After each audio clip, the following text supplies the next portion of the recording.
President Trump says it could be the start of a brand new relationship with North Korea. The big takeaways from the summit in Singapore. And new restrictions on who can seek asylum in the U.S. Why women will be affected the most. It helps them to be comfortable that their stuff is safe while they look for work or take care of their, their appointments. A safe, secure place to store belongings. Why homeless advocates say this new facility is crucial toward finding a long-term solution for homelessness. It scares me for my kids because I do have adult children and only one of the four own a home. And more apartments are being built in San Diego, but experts say that doesn't mean it's helping the housing crisis. KPBS Evening Edition starts right now.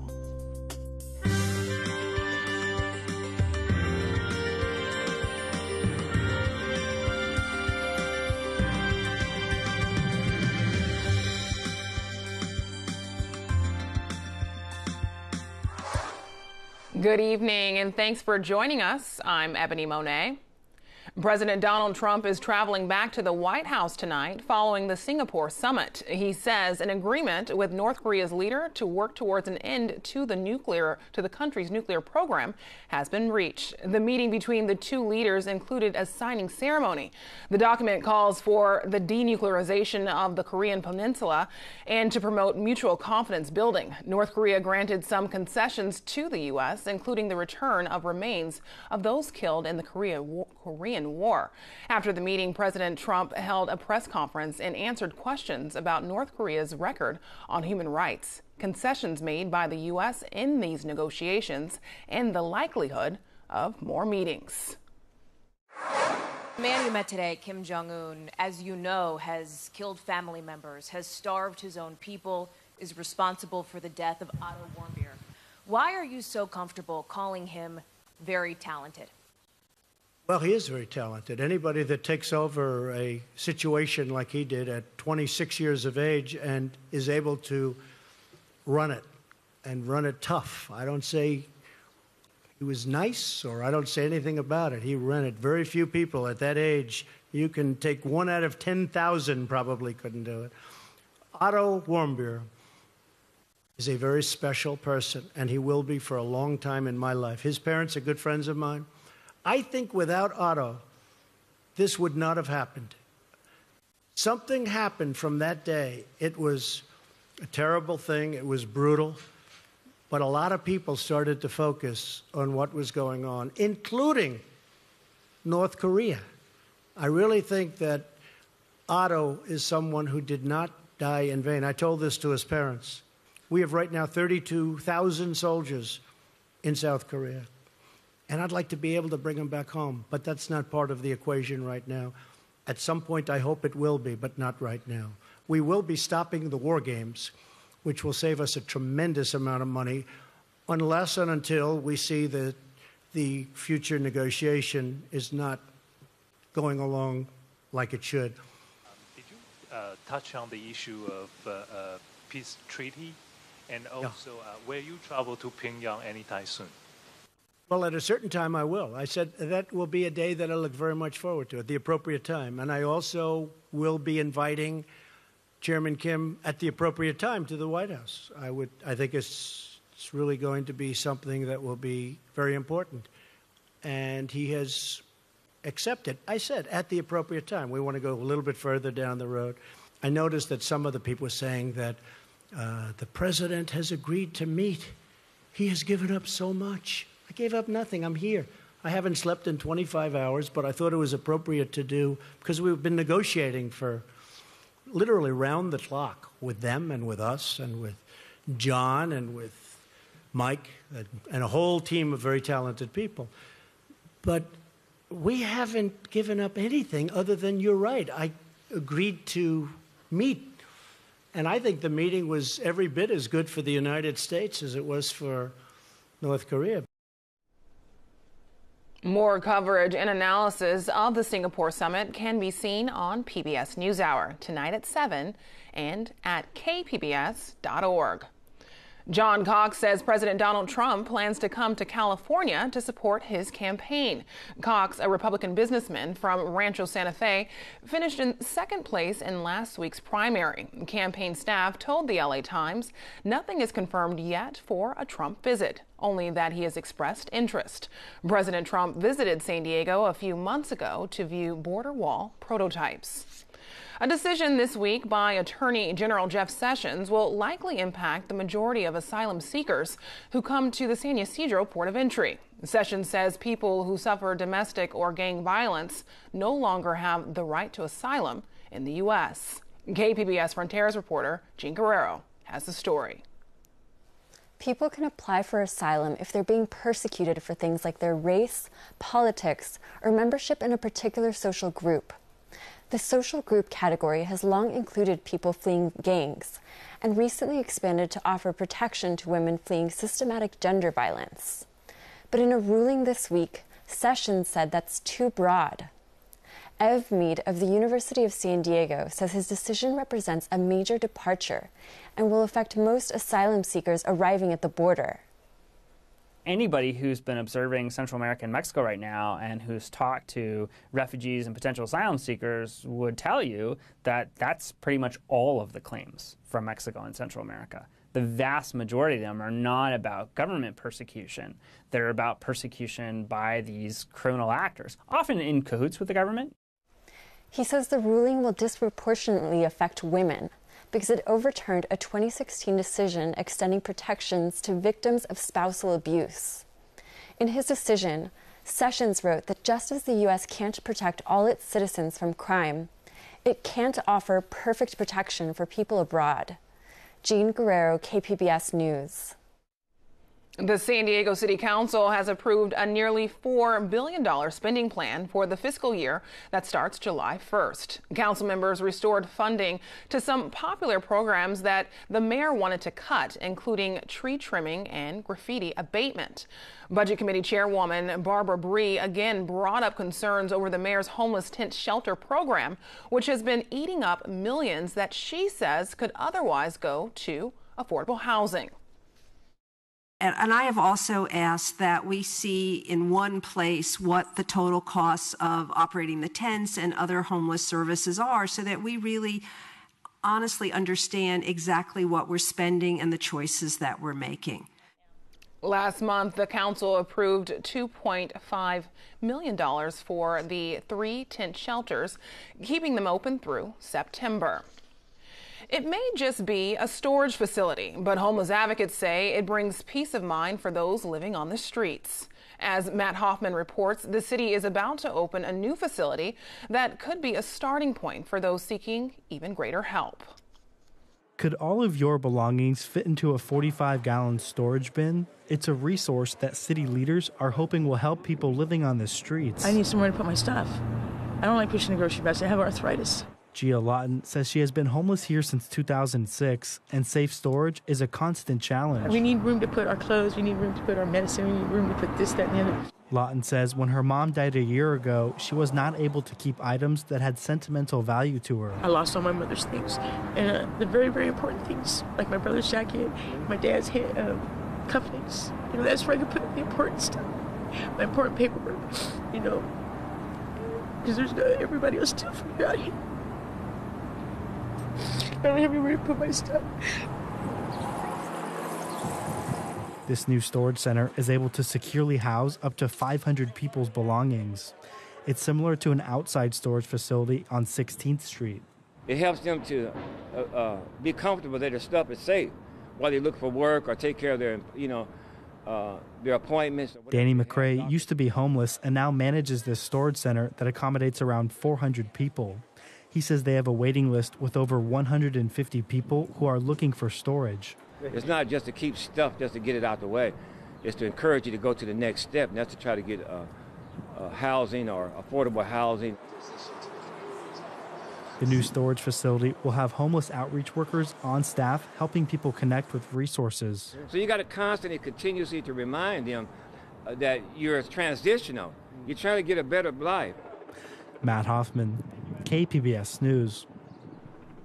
Experts in the real estate market are noticing a new trend in San Diego housing, and that's the construction of new apartments. KPBS reporter Jade Hyman has more.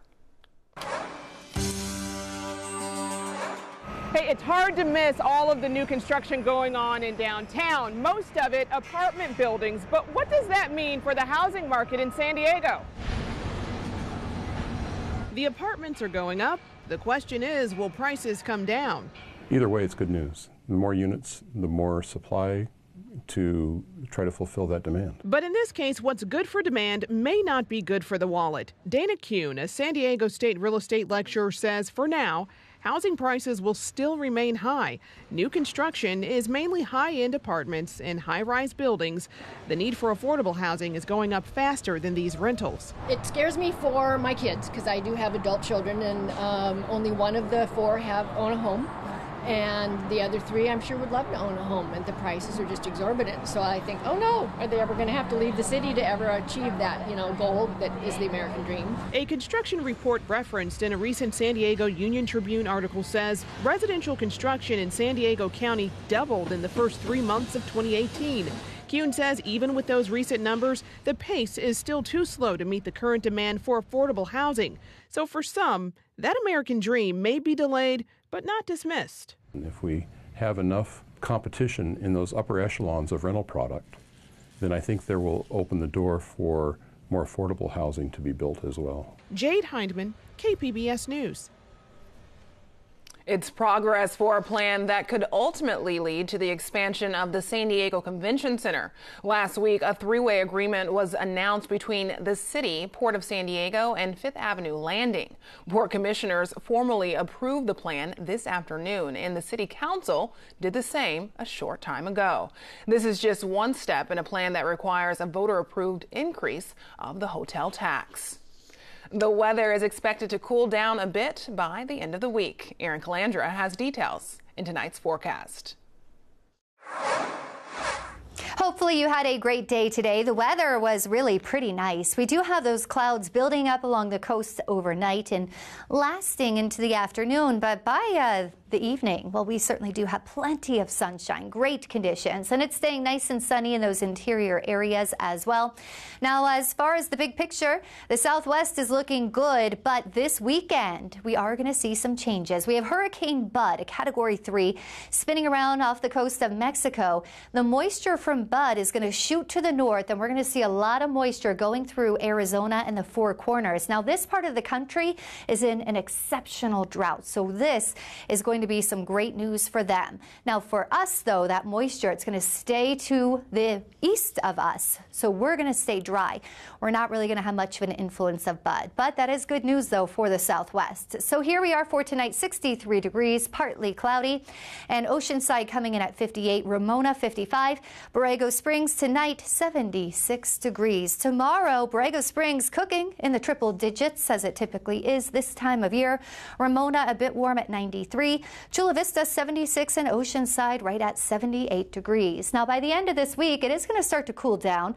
We have an onshore flow that's going to bring in some moisture and cooler temperatures off the Pacific. So notice along the coast, we start off at 78 degrees Wednesday. As we get to the weekend, those temperatures drop down even to the 60s on Saturday.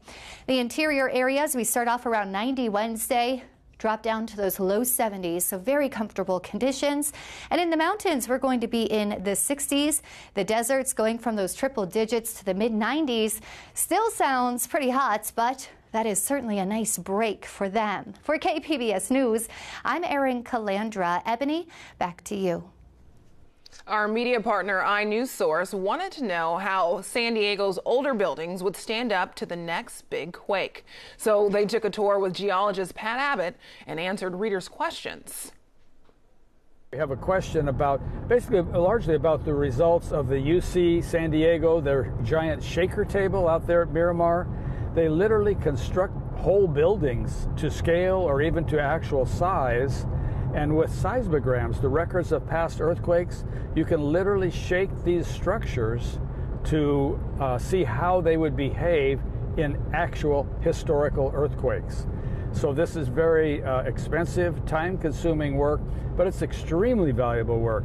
And let me tell you why that's so valuable. In terms of preparing for earthquakes, one of our biggest problems is, this is in a sense of planning and understanding, we don't have enough earthquakes. So in other words, we don't get to test things. We don't know how. What about if we make this change to a building? Will that help or not? So the shake table provides answers to questions like that. Instead of just waiting 50 years for the next earthquake, we can actually tell some of the things that are going to happen, learn from it, and improve our buildings. So the UCSD shaker table and the work they're doing out there on testing buildings is extremely valuable work and information that's useful to society as a whole. That's one of a series of videos produced by iNewsSource, which is an independently funded nonprofit partner of KPBS. You can see all of the videos at inewssource.org. The Cheesecake Factory will have to pay millions of dollars to workers who were made to work unpaid overtime. The California Labor Commission announced a judgment of more than $4 million. The case involves nearly 600 janitorial staff hired by a subcontractor. 8 restaurants, including 2 in San Diego and 1 in Escondido, forced the workers to perform unpaid overtime without proper breaks. A Stanford dropout tried to strike Silicon Valley gold with a revolutionary blood test. Elizabeth Holmes, though, failed. The Securities and Exchange Commission says she was behind an elaborate fraud. KQED Newsroom's Thuy Vu talks to the Wall Street Journal reporter who broke the story and chronicled the investigation in a new book, Bad Blood: Secrets and Lies in a Silicon Valley Startup. And joining me now is John Carreyrou. John, nice to have you here. Thanks for having me. Well, let's start with what Theranos was selling. What was the game-changing technology that the company was pitching? So Elizabeth claimed to have invented technology that could run the full range of laboratory tests, which, if you speak to experts, can range from a few hundred tests to a few thousand, from just a drop of blood or 2 pricked from the finger. And to return results to doctors and patients very quickly and at a fraction of the cost of other laboratories. This would have been game-changing technology because no one had been able to run that many tests off a tiny sample of blood. And it was revolutionary because down the line, eventually Walgreens and Safeway signed on as well and became clients. Your book, though, lays out in great detail all the red flags along the way about Theranos, right? Deliberately misleading test results, constant technical problems that delayed an initial rollout of a technology that was supposed to be in the final stages, the failure by CEO Elizabeth Holmes to produce contracts that she said she had with pharmaceutical companies. Yet it still attracted this all-star cast of investors, including Tim Draper, Larry Ellison. The board consisted of people like Secretary of State George Shultz and General James Mattis. How were so many people and companies duped along the way? Well, what Elizabeth was really adept at it was winning the support of someone older, experienced, who had a great reputation, and then leveraging that association to get her own credibility. And the first person she did that with was her Stanford engineering professor, Channing Robertson. Then a few years into the life of Theranos, she met Don Lucas, the venture capitalist who groomed Larry Ellison and helped him bring Oracle Corporation public in the mid-'80s. And then in 2011, she met George Shultz, the famous former Secretary of State, who crafted the Reagan administration's foreign policy and who many still credit with winning the Cold War.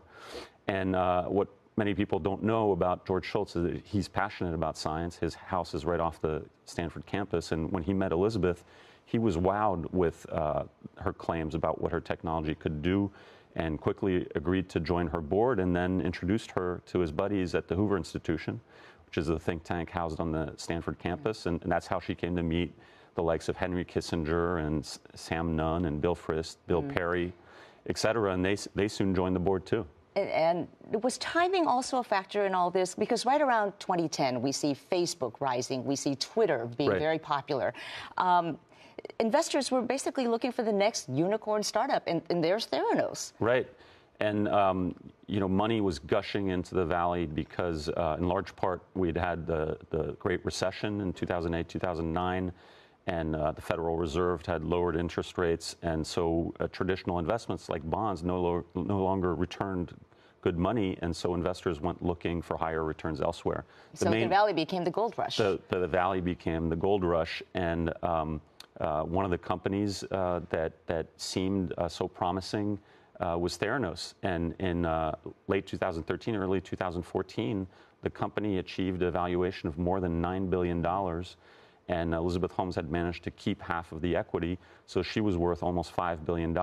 And this fulfilled this yearning there was for the first female tech founder who became a billionaire. There had been other women in the Valley who had achieved, fame and wealth. Sheryl Sandberg, who's the number 2 at Facebook, Marissa Mayer, but they hadn't created their own companies. Elizabeth Holmes was going to be the first tech founder who was a woman and who achieved great riches.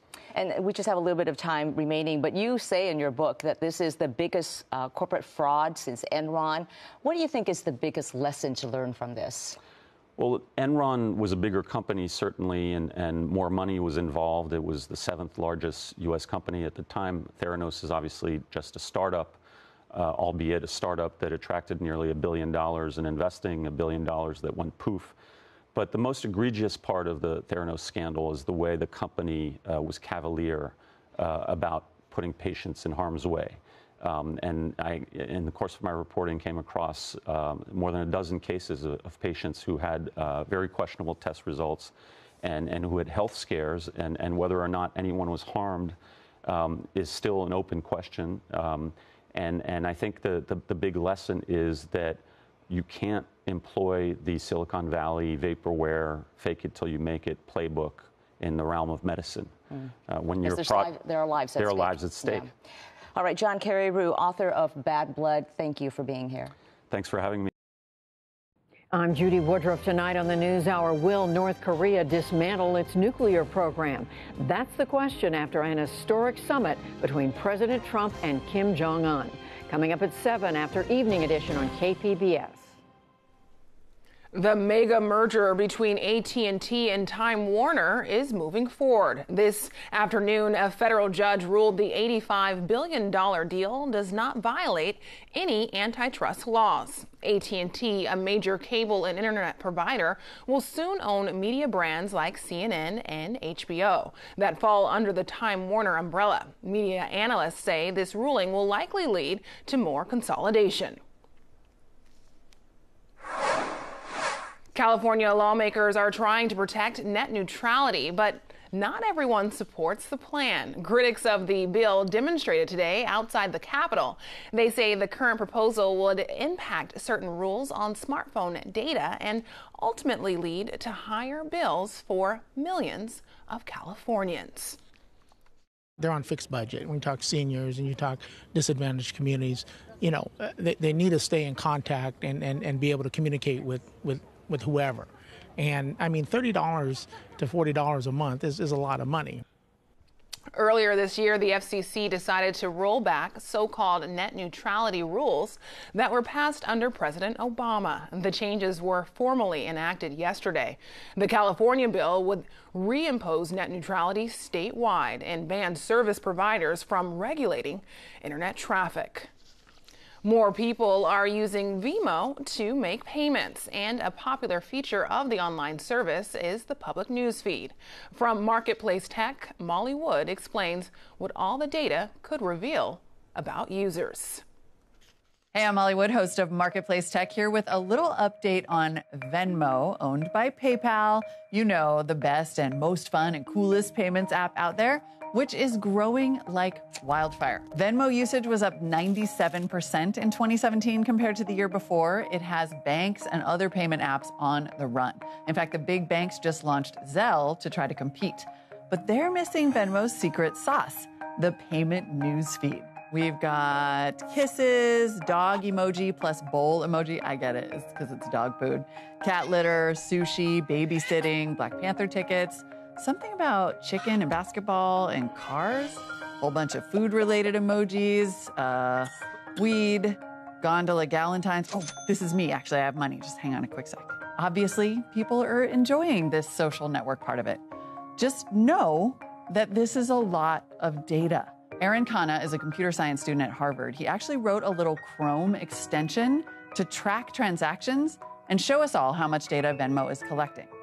It's a lot, and it can be very personal. Who you're friends with, where you go, maybe where you live, what you eat, who you're buying presents for. Also know that Venmo is scanning these public transactions for words that could violate U.S. trade law or signal other illegal activity. And if the algorithms aren't sure, it could end up freezing your payments or even your whole account. It is unclear whether that scanning includes your clever emoji riddles. Hey, don't yell at me. Look, I know it's fun, and I'm not trying to buzzkill Venmo. It's the hippest thing going. I'm just saying you should know what you're getting into. I'm Molly Wood, and that's Marketplace Tech. You can read more about Venmo and questions raised about security and privacy at marketplace.org. Now here's a look at what we're working on for tomorrow in the KPBS newsroom. On Morning Edition, Russia prepares for one of the biggest sporting events of the year, the expectations and all-around hype around soccer's World Cup. And on Midday Edition, a delicious collection of at Cal State San Diego, the history and artifacts of craft beer culture, tomorrow on KPBS Radio. You can find tonight's stories on our website, kpbs.org/evening edition. Thanks for joining us. Have a great night.